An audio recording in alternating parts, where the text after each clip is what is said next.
international security rep, refugees from East Paradise, West Paradise, Solomon Islands, heads of crown governments, Papala, Mekamoy, ABG, ministers of the Crown, Governor of Central Bank, Governor of IBOM, Governor of Community Bank, bankers of the Crown, of the High Priest, Emperor Range, of the Gupe, and of Samir, of the Chief Governor, of Bukar, North Bougainville, Sisimi Russia, Peria, Prophet Aaron Tuto, Priest David Kupasi, New Heaven, New Earth, Universal Body of Christ, commanders and soldiers of the Crown, Papala Universal Workforce, heads of divisions, teachers, doctors, nurses, sisters, farm workers, carpenters, electricians, construction workers, contractors, etc. Ramapoho, traditional government, chiefs, elders, and leaders, graduating attendants, and representatives from North, Central, and South, Bougainville, Papua New Guinea, Solomon Islands. Ladies and gentlemen,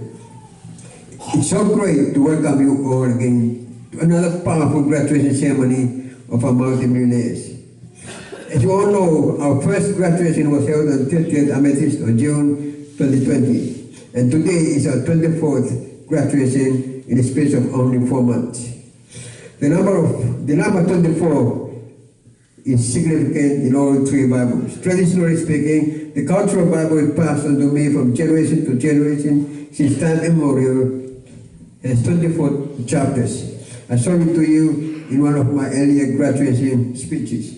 Also, the US monetary system has 24 world banks in all. It distills down to 4 world lenders, 4 world traders, 4 world central banks, 4 world insurers, 4 world money center banks, and 4 world investment banks, total of 24. All these 24 banks were derived, developed, and expanded from 4 original cultural banks of Papala in our original history. The system, as you all know, is complete with its own global financial system called RUSTRANS, International Interbank Financial Transfers, including its own clearing banks, the transfer plus 40 complementary sovereign currencies, and so on. The IBOM, International Bank of Mekamoy, that they're using here on the ground, is one of the 24. And the other 23 are already up and running on the World Wide Web, but kept in secret passcodes and usernames. We release them to the public slowly when the time is right.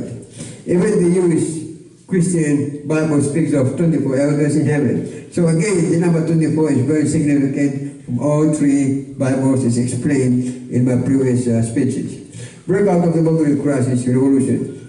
Interestingly, the Bougainville Crisis Revolution broke out in November 1988 when I was exactly 24 years of age. I was then studying at Unitec Lay, PNG, and I also had my first overseas trip to Townsville, Australia in that year. When I came back to Bougainville for Christmas break, I heard about the first murder of a pregnant woman by some PNG and plantation workers, and how the militants, or Rambos, as they were then called, were preparing to take revenge. I then had to make a decision whether to return to school or to stay back here in Tonu. Anyway, I decided to return to school and help out in whatever way I could from outside. On my return to school, I contested for the vacant vice presidential position of the SRC, Student Representative Council, and I was elected by a unanimous vote against my only competitor from Kroger PNG. As a student leader, I had political privilege or leverage to coordinate and organize my Bougainville One Talks in our time of distress. As the shooting and killings were going on due to the shoot-to-kill orders issued by the PNG government, Bougainvilleans living in PNG were hunted by the families, relatives, and One Talks of the slain soldiers. The situation was so difficult such that we could not walk around freely like before. Many of our One Talks were either manhandled or beaten up on mere suspicion of being members of the BRA. Therefore, by my elevation to the vice president position of the SRC worked out to our advantage as I used my political leverage to explain things correctly to the families, relatives, and One Talks of the slain soldiers. In order to have more political leverage, I again decided to join up with the PNG National Union of Students. I held the position of the General Secretary until 1998 when I commenced the US system. I'm sharing my story with you in an attempt to explain my humble beginnings of how and where it all began. The terrible situations and circumstances literally forced me to be responsible for my fellow Bougainvilleans, Stevens, and other ones living outside of Bougainville. From Unitec, I then went to UPNG Port Moresby, and from there I used the position of the General Secretary of the NUS to coordinate and fund relief for all our Bougainville students studying in other colleges, tertiary institutions, and universities. For instance, I was able to secure study scholarships for many Bougainville students returning to studies following the lifting of the economic blockade. I was also able to raise and secure funds from wherever I could to feed all the Bougainville students at UPNG Waigani campus. And so every afternoon I would go to the Waigani market and shops and buy foodstuff and bring it to campus and prepare it for my fellow students. I was never satisfied until everyone had a plate full of food for on that day. Again, I'm only just sharing these personal life testimonies to explain how and where my leadership started and exploded. My sincere desire and sacrifices to be responsible for the welfare of my Wantoks, friends, and schoolmates, and countrymen and women in time of their distress was what forced me to be who I am today. I have become king because of my innermost desire to be responsible for everyone alike. Whenever I come across someone crying, lamenting, or suffering, I just can't help it. I try to help out in whatever way I can, even to the point of being mistaken or misinterpreted or misunderstood by everyone. For example, one day I was walking from Gordon's Market towards Waigani government buildings. On the side of Gordon's police barracks, I saw a crowd of people watching a married couple fighting. I saw the man was really suffocating his wife, and then I saw that she was about to die, and I quickly ran over and pulled away the hand of her husband.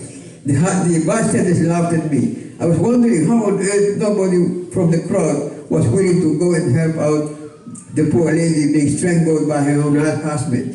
The guy went back and laid on his wife again and was again just almost suffocating her throat when I rushed over again and pulled out his hand. The bystanders laughed at me again. The guy then turned his fierce anger on me, saying that if you take my hand away again, you watch it. However, as I watched for the third time, I saw that he was again almost suffocating his wife. This time I just rushed and pulled him out again. This time the guy got so angry and started chasing me around. The people were just standing there watching and enjoying the fight between the couple. But no one was willing to step in and help the poor lady out. I did not know both of them, as I said. But whenever I see someone mistreated, or I feel so sorry that I cannot wait for help, but try to help in whatever way I can. That's just my own personal story, confirming that my innermost desire to help out in whichever way, whoever I can help out. On 11th of January 1999, I bought some foodstuff from Waigani Market and shops, and I was returning to UPNG campus about 6 o'clock p.m. when several criminals in rascals attacked me with guns and knives. They held me by surprise and searched my wallet and bags, and I didn't know what was happening because it was done so fast. Moreover, I was only one man against 5 or 7 armed criminals. Anyway, after my thoughts cleared up, I put up a direct challenge to them. I stepped my feet on the road and started declaring God's word to them with all my might and strength. I pointed my fingers on them and telling them straight, you cannot kill me. I'm not a rock. I'm not a pussycat. I'm not a dog. I'm not an animal to die like an animal. You are wasting your time. You cannot kill me. I'm the son of the living God. Therefore, you just cannot kill me like an animal. You're wasting your time. I was challenging them, and just as I expected, the guards became so numb. They could not even move an inch. Therefore, I demanded them to give back my wallet and my money and my bags and everything else I owned. And fair enough, they returned everything to me, including my wallet, my monies, and all my plastics full of food. After they gave me back my things, I started walking again to the university campus. But as I walked on, the mind somehow cleared up again and they pursued me once more. This time around, they really meant to cut me up with the knives. I just did not know what happened then, as I was so full of the word and of the Spirit of God, and I just could not think of anything else. I could feel the knives banging on my head, my neck, and my arms and body, but somehow the sharp edges were not cutting me at all. Only the flat sides were landing on my body. The sharp edges just could not penetrate through my body at all for some reasons. The whole incident took us about 20 to 30 minutes. Eventually, as some other pedestrians were also returning through the same route on the road back of the admin college towards Port Banner, the criminals fled in a hurry. Later, I checked my body. I found a little knife wound cut at the back of my body and reported to the police, who dropped me at the police Port Moresby Hospital for stitching. I received about 2 or 3 stitches and it was all okay again. After a couple of hours, I returned to the university where my fellow Bougainville students were waiting for the day's nourishment. I explained to them what really happened along the way, but none of them was able to believe me. They just could not believe that I had a direct encounter with some knife-wielding criminals and able to defeat them with my spoken word alone. I tried to explain how powerful the word of God is and how it made those criminals or rascals numb, and how I retrieved all my wallet, money, bags, etc., but still no one was able to believe me. All they were interested in was the food I bought and brought to them that day. I'm just sharing this little testimony as another defining event in my past life as a conscientious student leader responsible for my fellow Bougainville students during the crisis period. I was not living a life of luxury as some Bougainvilleans accused me of. They shamelessly accused me of living in luxury in Port Moresby while they were suffering during the crisis. No one was living in luxury outside of Bougainville during the crisis. We were all affected and suffering the same way from the crisis, whether inside or outside of Bougainville. In fact, some of you living inside were safer than those of us living outside. We had more risks outside than inside. Many of our people living outside were slaughtered to death by relatives, families, and wantoks of the slain soldiers. Example, a couple of real brothers from Boeing living in the Waigani near Morata settlement were slaughtered together the same day, same night by criminals. There were many other Bougainvilleans killed by relatives of the slain soldiers posing as criminals, rascals, etc. I was a student come worker suffering and sacrificing to feed Bougainville's tertiary students who could not return home to be with their parents due to the economic blockade then imposed by the PNG government. I had to step in and become the guardian parent because their life was in danger due to the continuous return of slain soldiers in coffins. If you are one of those Bougainvilleans who accused me of living in luxury in Port Moresby while you were suffering inside the crisis, open your eyes and see what we're all going through, both inside and outside of Bougainville. We had more days outside than inside. The mediators are more suspected. From experience, the job of mediation between conflicting parties, factions, governments, and countries is one of the most difficult tasks ever. Example, in 1989, as the crisis was just beginning to explode into unexpected proportions, I sent a letter to our revolutionary leader, late Francis Ona, in my capacity as Bougainville student leader and vice president of the SRC.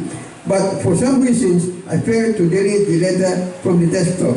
At the time, we didn't own private laptops as we do today. We only had departmental desktop computers for everyone. Well, someone saw my letter, printed and distributed it to whomsoever, including the PNG Defense Force, the PNG Police Force, the NIO, and other government agencies. From that day onward, I was marked as a spy of the BRA. Due to the highly suspicious circumstances of the time, I had to put the letter in a plastic inside, another plastic inside a bottle, then dig up a hole in the ground near my lodge, green lodge, and hid the stuff there. No one else except the one top of mine from Pieta, calling a Stato, knew about the location, and I never returned to pick up the letter again. I'm just sharing this to explain my humble beginnings at Unitec Lake. Suspicion about my involvement with then Bougainville Revolutionary Army leader Prince Honor started there until I personally came and met him face to face on the 19th of December 1997 at his home village, Guava Panguna. Again, I'm just sharing this to explain how I was suspected by the PNG government, NIO, etc. as a BRA spy until I came home. In 1994, I came to Tono on airlink to bury my mom when she died here at the care center. While here, I was also highly suspected by members of the PNG Defense Force and resistance forces. I therefore had to leave early and return to Port Moresby for my safety. I came back to Buka and Arawa in 1996 in an attempt to go and meet up with French owner. I made arrangements with French owner's Django Courier, named Charles Cambay from Quebec, who arranged to take me to French owner, but he could not proceed due to the assassination of the then Premier, late Theodore Melu. The following year, in 1997, my brother and I tried again to go and meet up with French owner. Our contact then was Mikamui Education Minister, Chief Comrade Ben Kalansi from Kupe Village. We sent a letter of introduction to French owner and waited at Kupe Village for the reply. French owner's reply was, go and talk to my vice president, Joseph Kabul first, thereafter you can come and see me, unquote. Therefore, my brother and I went to Amapo Village in Europa to witness the ceremony by then BRA General Sam Kawana, who was then changing his name from Kawana to Siviri. There, we also met stiff opposition from CY BRAs and Southern BRAs. One of the key leaders quickly brought us all the Southern BRA commanders to interview us. As usual, we answered all the questions correctly and satisfactorily. My brother was able to answer anything to do with Bougainville culture, and I too was able to answer anything regarding modern life, education, etc. It was also there that we also met with Vice President Joseph Kabul, where we wholeheartedly accepted the 10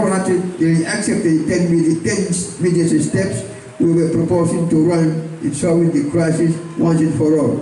We recorded him on our mini tape recorder and later put it into writing. The document dated 17 November 1997 was signed by Vice President Joseph Kabul and General Kawana in their respective roles and capacities. Whilst on the way from Sam Kawana's residence, we were ambushed again by a group of BRAs. The CY rep in the interim government, Jonathan Ngati, was not happy with our intrusion and organized the troops to ambush us. However, just before we walked into the ambush, we saw a chopper owned by the peace monitoring team dropping supplies at Generation Kauna's residence. We inquired with Generation Kauna, who allowed us to board the chopper and he dropped us at Arawa. In doing so, Sam Kauna saved us from being killed on the day. Again, I'm just sharing these testimonies to stress the fact that in any conflict around the world, mediators are also always suspected from all angles until such time they bring to conclusion the ultimate solution to the conflict. The job of mediation is not easy. There is a great risk involved. Smaller conflicts have shorter periods of resolution. Big conflicts like the Bougainville crisis takes years and even decades to reach the ultimate solution satisfactory for everyone. From Arawa, my brother and I went up to Kupe Village in the company of Chief Comrade Ben Kalansi.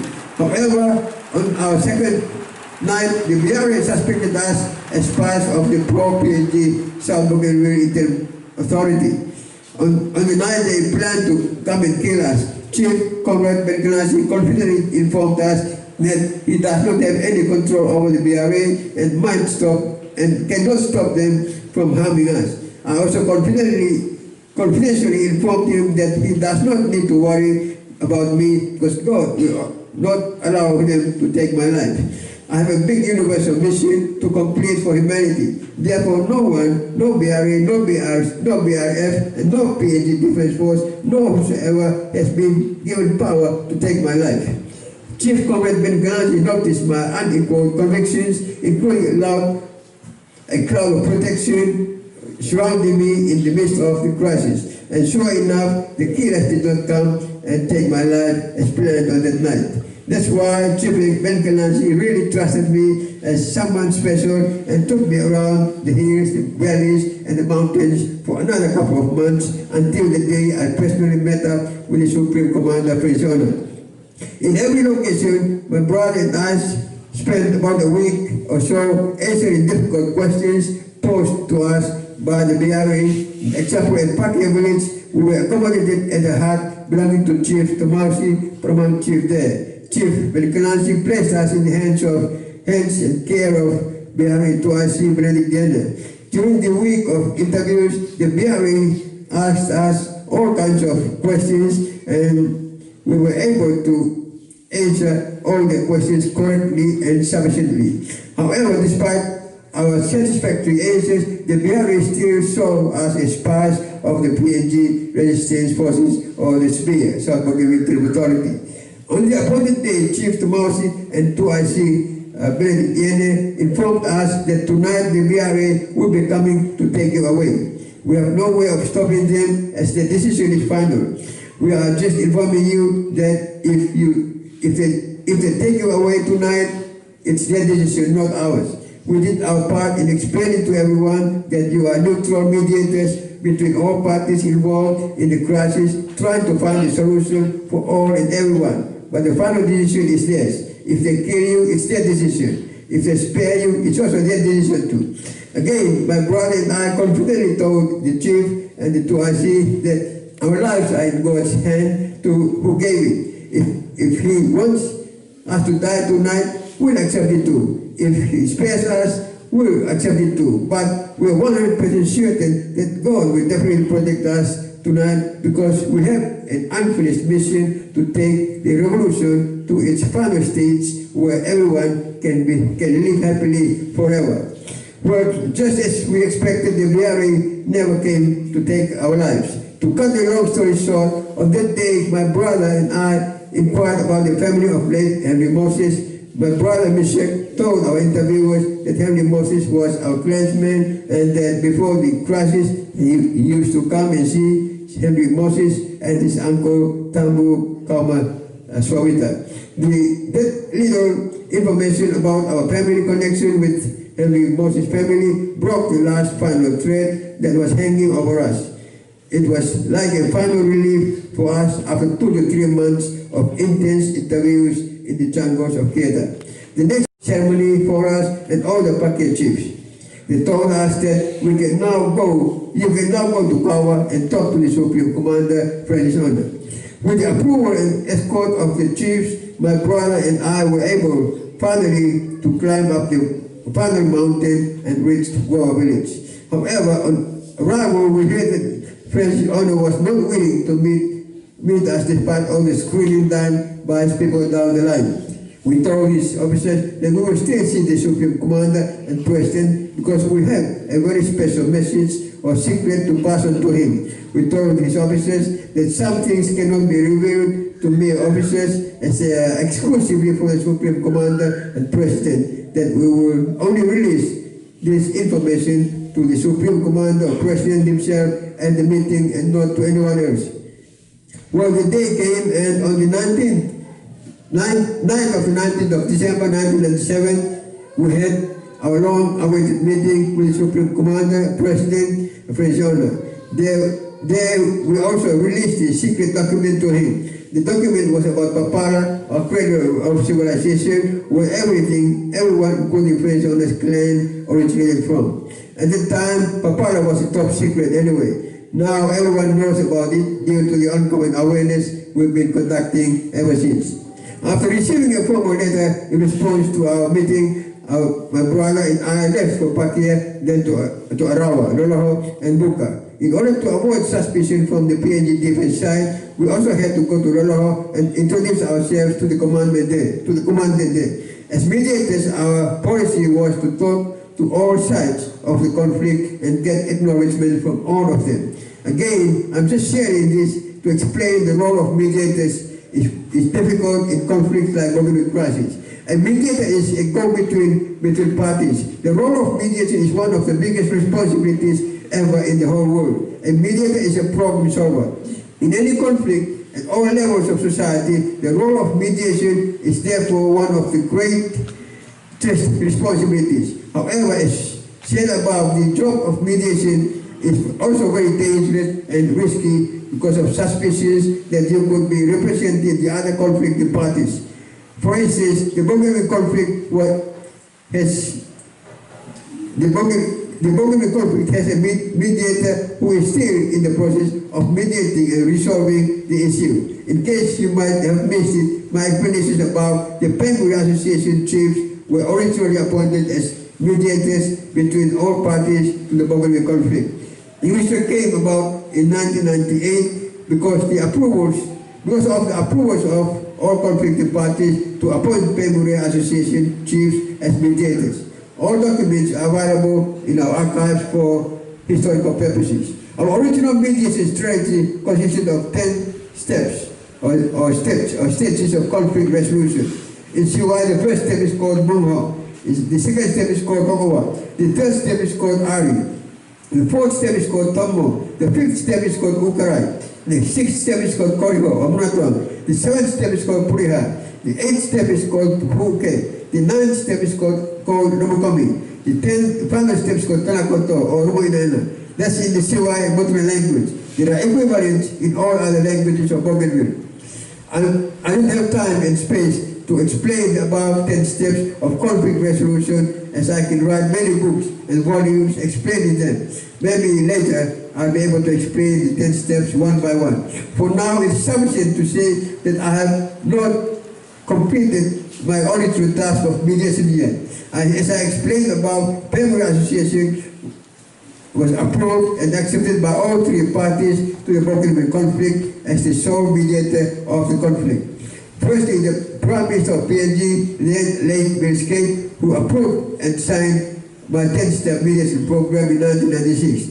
Secondly, the Vice President of the Bougainville interim government, late Joseph Kabui, who also approved and signed my 10-step mediation program on 17 November 1997. And thirdly, the President and Supreme Commander of Bougainville, late Prince Honor, who approved and signed my 10-step mediation program on the 19th of December 1997. The reason why I commenced the UMISTEC system was because there was no money available to finance my 10-step mediation program. I could not get any money from any of the conflicting parties, example BCL, CRE, or Rio Tinto, PNG government, Australia government, etc. I was even barred by Prince Honor from getting any money from New Zealand government or USA or UK or Commonwealth or World Bank or IMF or UN or whosoever on the planet. I had to listen to him in my role as the chief mediator to the conflict. So, as I said above, the mediator's role is to listen to all parties and find a solution fitting to or for all of them. If I got funding from BCL or PNG or Australia, I would not be impartial or neutral. Even if I got funding from World Bank, IMF or UN, I would again not be seen as impartial or neutral. Mediators must be impartial or neutral at all times. Therefore, those of you thinking that Bougainville conflict is already over, I think again, the conflict has not been resolved yet. The final resolution will come when all parties to the conflict come together and reap or enjoy the harvest of mediation program as already outlined or already working on.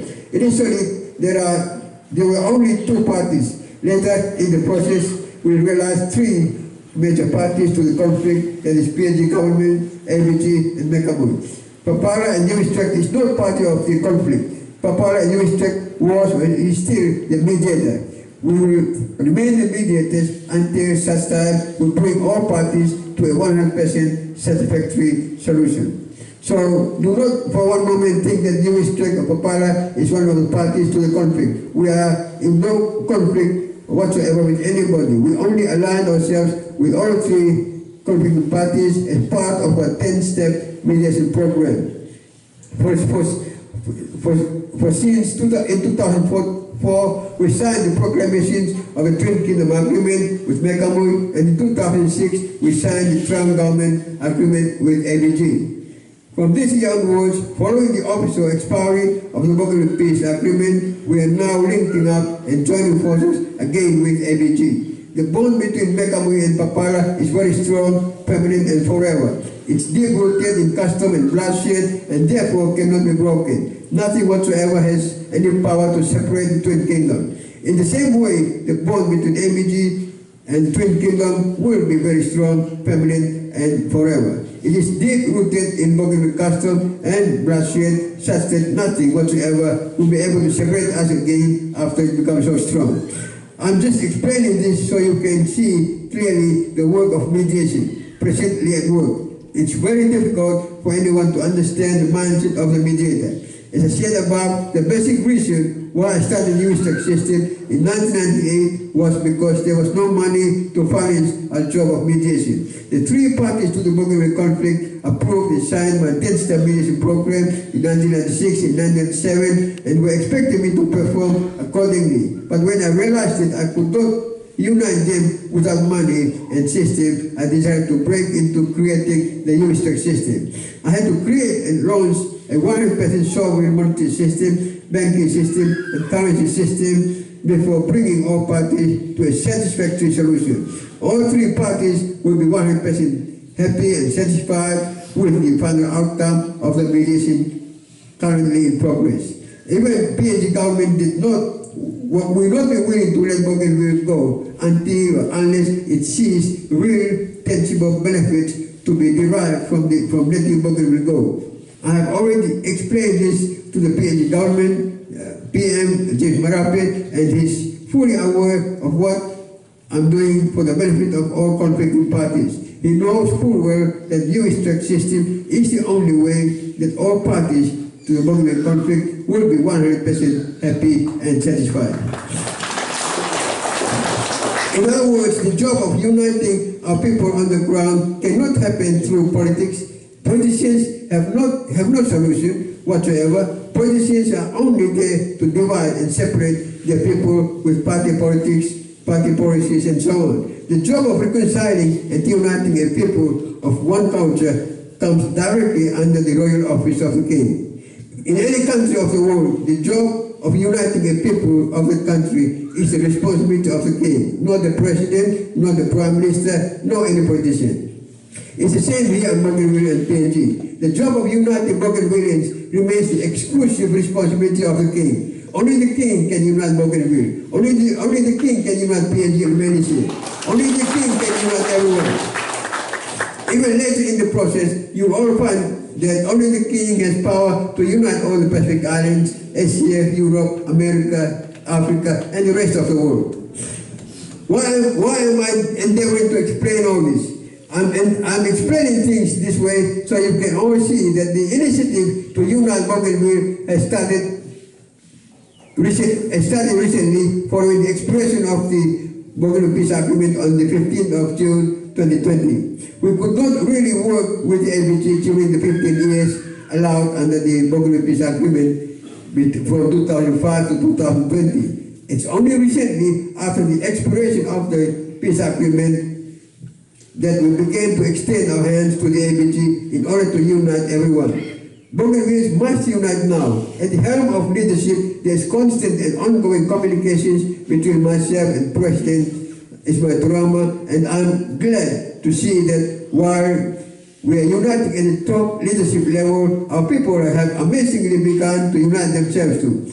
This they are doing by awareness campaigns, seminars, programs, workshops throughout Bougainville. For instance, just last week, one of our teams was invited by the chiefs of Wakunai and Aita to go and conduct awareness programs, seminars and workshops in the district. The team returned yesterday with amazing reports of success. Everybody now just wants to be united as one country, one nation, one government, one system, one PM, one president, one king and emperor.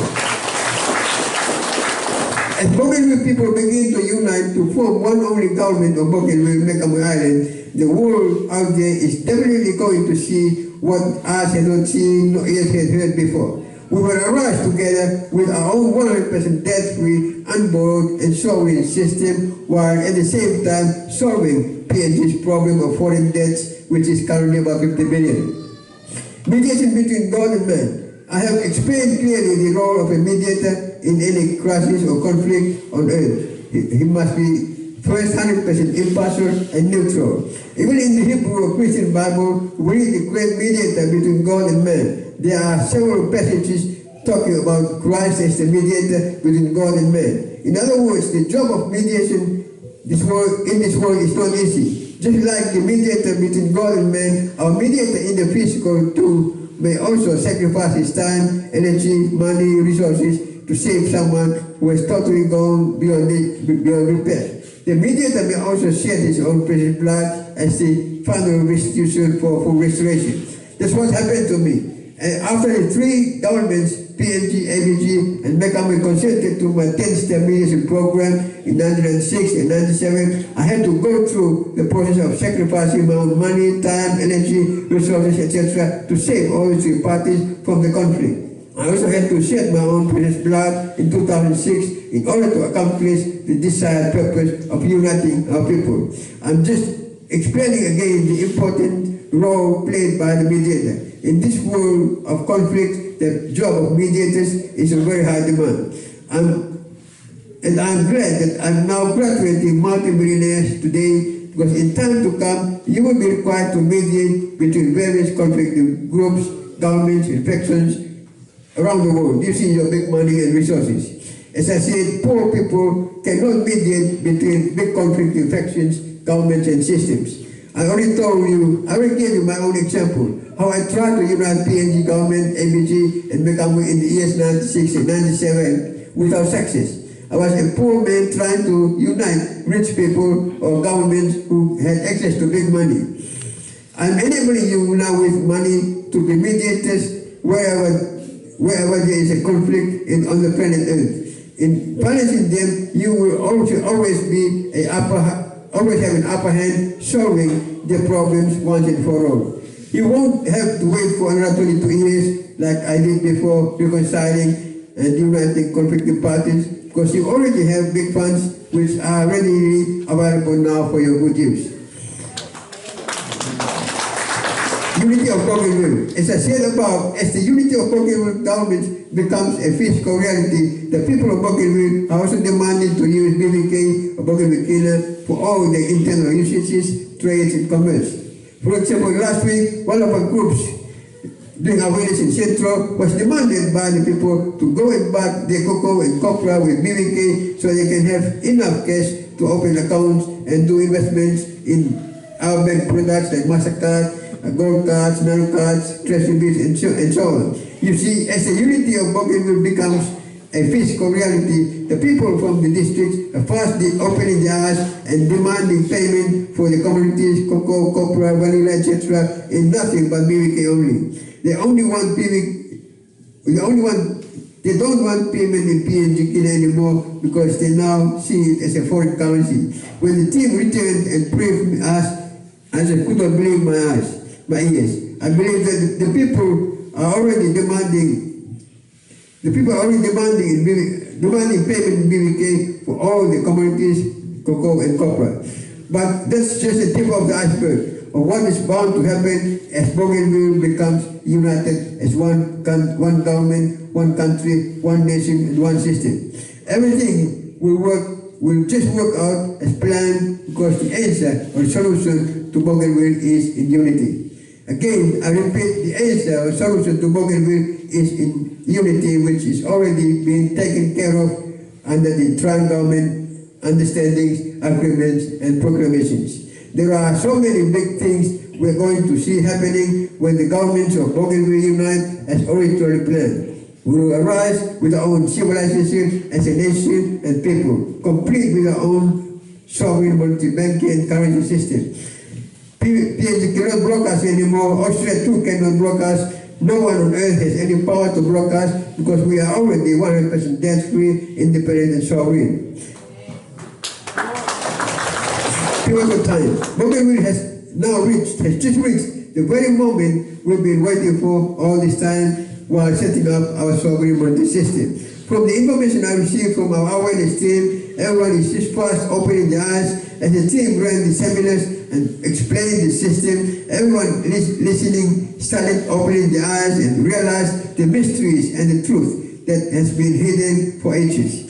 The blind are opening their eyes, the deaf are opening the ears, the dumb are able to understand, the strongholds are being broken and released, the disabled are being enabled, the uneducated are being educated, the poor are becoming millionaires, the nobodies are becoming somebodies, the unlicensed are becoming licensed, the illiterate are becoming literate, the powerless are becoming powerful, the ignorant are becoming knowledgeable, the stupid are becoming wisest, the slaves are becoming masters, the colonized are becoming recolonizers, the mute are opening the mouth and speaking out, the useless are becoming useful, the reverse gear becoming forward gear.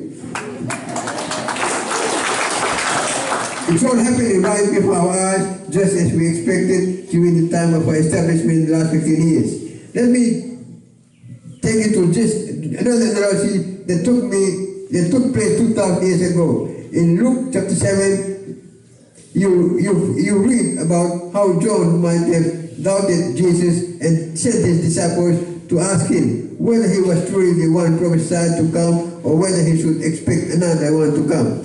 To which Jesus replied, "Go and tell John what you are seeing, witnessing with your eyes. The blind are seeing, the deaf are hearing, the mute are talking, and so on."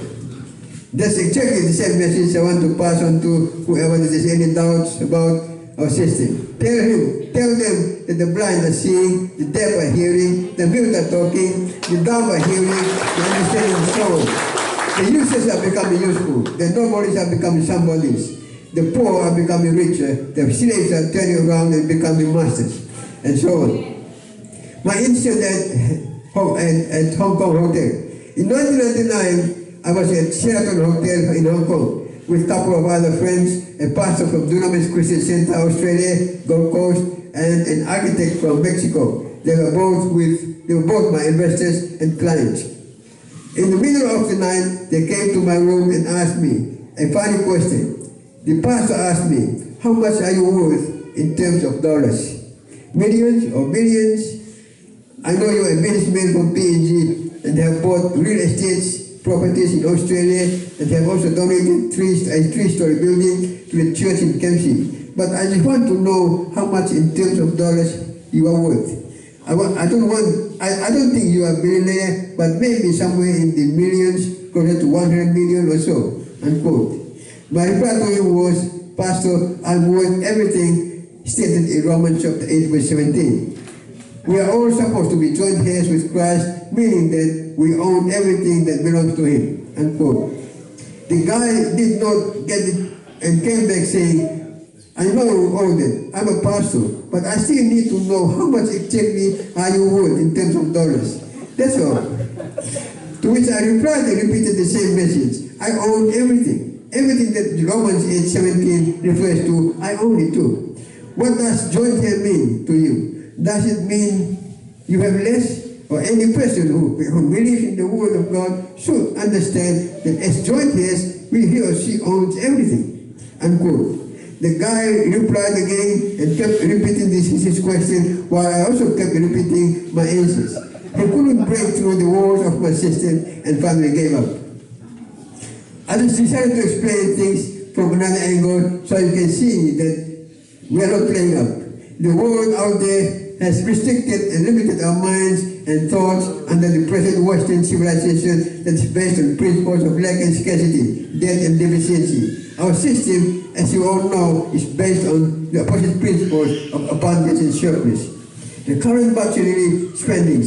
In the last couple of months, our monetary banking and currency system has moved to realizing our funds. For example, every department and government now has its own salaries drawing account, and in the past, we used to have one only salaries and remunerations office, which was too cumbersome to handle, considering thousands of workers we have both locally and internationally. Now it's very easy to handle, and I'm sure everyone concerned is beginning to see or experience its benefits. I have deposited anything between 10 million and 20 million into each of the departments and governments, example bankers, defense force, rice, farm workers, etc. I also deposit 20 million into the Mecca government salaries joint account in Central Bank, so they can pay fortnightly wages or salaries to the hardworking staff. This money comes out from the abundance of funds we have in the system and is coming directly from my discretionary account. Note that in the so-called conventional system, world system, PNG and Bougainville adopted from the colonizers, every internal spending is directly controlled by World Bank, IMF, etc. overseas. Everything, including wages, salaries, must be approved and authorized by the foreign financiers before they can pay their hard-working workforce. The reason they do this is because they don't have monetary sovereignty themselves. They must submit to one with monetary sovereignty who is controlling them by remote control from overseas. As for us, we have monetary sovereignty that liberates us from all unnecessary limitations and restrictions. It enables us to finance all the good things we need to do for our people's welfare. We also have our own world reserve currency called US gold. Therefore, we can pay our people and finance anything we want without having to wait for approval or permission from World Bank, IMF, etc. We have our own world currencies, reserve currency that gives us power of monetary sovereignty to finance anything we want without waiting for approval from foreigners. Moreover, our multiple currency complementary system of 40 currencies in all gives us even more leverage not to be limited or restricted by any foreign control system in all our spendings, budgets, wages, salaries, development, reconstruction, etc., etc. We only need foreigners for normal trade and commerce, not to limit or restrict us in anything or in any way. Our abundance is already here for us, with us. No foreigner can be allowed to come and limit or restrict our abundance in any way. I'm just explaining these concepts so you can see for yourselves that your abundance is real, your surplus is real, your plentiful is real, your riches are real, your millions are real. Nothing should limit or restrict your abundance. Rice farm. I'd like to make a special mention on our rice farm. Currently, we have less than 200 permanent farm workers on our time sheets. The workforce is increasing and most probably should reach several hundred by end of the conventional year or so. I just received photos and videos of the rice plantation, and I'm so glad that the project has now gone too big and large, capable to feed all our people. And as I always say, rice has become a staple food for Bougainville. According to our original principles of independence, if another country is supplying your staple food, then you are not independent at all, unquote. Bougainville's learned how to grow their own rice during the crisis period when PNG imposed an economic blockade on Bougainville. It became a blessing in disguise because you were able to grow your own staple food and invent many things, including hydroelectricity, coconut oil, etc., etc. However, immediately after the crisis, the concept of ABG told our people not to grow their own rice anymore, but to buy Trukai rice from PNG and Australia only. Therefore, rather than standing up on our feet as a truly sovereign nation with our own homegrown staple food, we were forced to import our staple food from overseas. According to statistics, PNG imports about 600 million kilo worth of rice from Australia and Thailand, etc. Out of that, Bougainville gets 11,000 tons of rice per year at the cost of 40 million kilo per year. This is a lot of money being sent overseas to purchase or import our own staple food. Therefore, I as your king and head of state am now making sure that Bougainville must plant her own rice. The Tondo farm is already very big, but we'll keep going until we cover the rest of the hectares towards Tumoy and probably Sumga-Tumoy across road. I hope that we'll be able to cut down on the 40 million kilo Bougainville's are spending on imported Trukai rice from PNG every year. We are encouraging more families to do smaller rice plots so we can cover more areas soonest and feed ourselves, proving that we are already 100% independent and sovereign.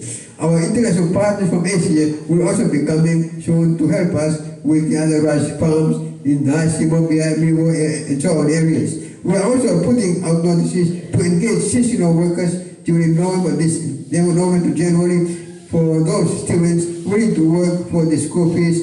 Notice will be up soon. The conclusion, the summary.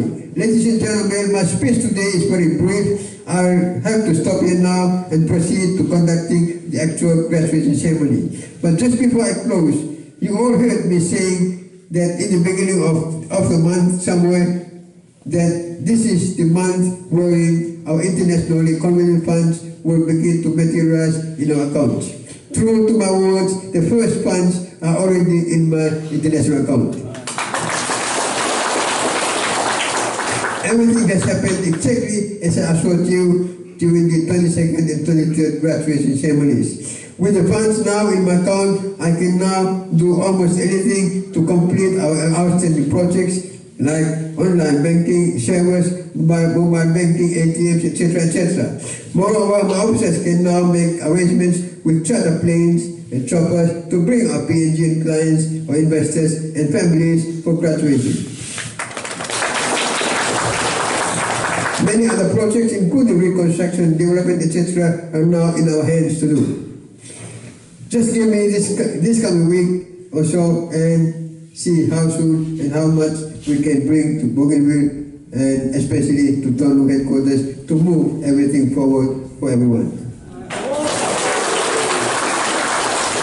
Finally, I wish to offer my word of thanks to everyone who has helped in some way to make this graduation successful. Everyone, whether small or great, black or color, white or yellow, religious or non-religious, has a part to play in the kingdom and system of heaven.